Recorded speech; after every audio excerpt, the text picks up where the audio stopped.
my daughter was on March 30th. And, you know, I have this table here. We had dinner here.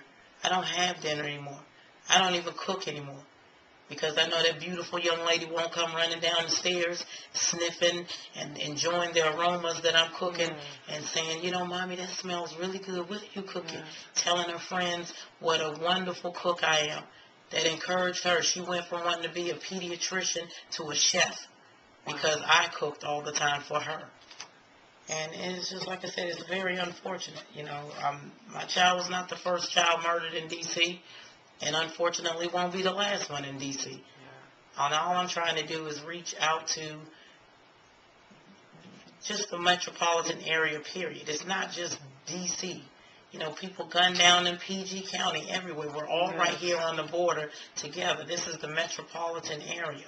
And we need to come together as a whole, as a community.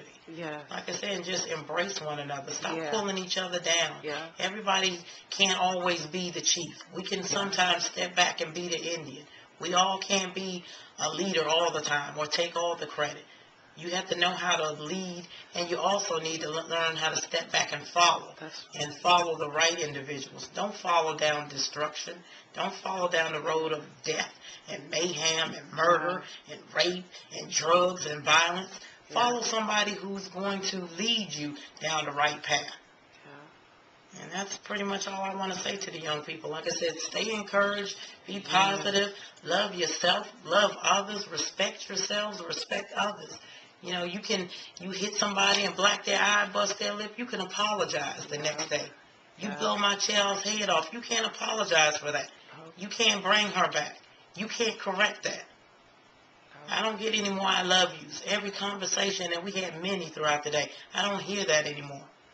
I have nothing but memories and pictures. My house, I don't care how many people are in my home, is very empty.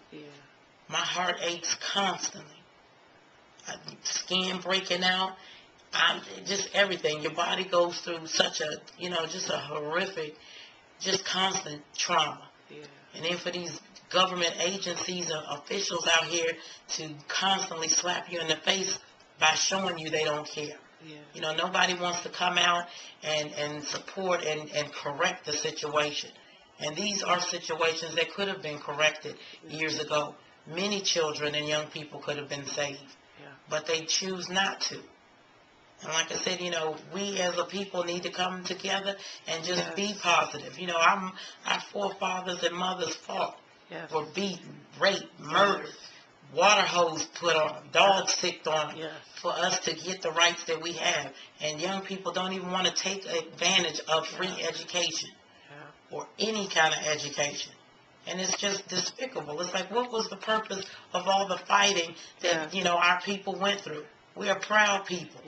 Pull your clothes up on you. Pull your pants up. Cover your bodies up. This child barely was 100 pounds, a little over 100 pounds. Little small child. Wore a size 2, something, little. Every time she stepped out of this house, clothed. Nothing exposed. I don't mean she was covered up like a nun, but she didn't show cleavage. Her back wasn't all out. She didn't have stuff with her butt cheeks hanging out. She was respectful of her body. She was respectful, period. So, like I said, you know, everybody, we need to come together and just do better because, like I said, you know, we come from a proud generation. We come from proud people, kings and queens. And this is not the behavior that we come from. We're not barbarians. We're not savages. And it's no more, we just don't need to act like that anymore. You know, you don't hear about stuff like this in white communities. And the reason why the government officials feel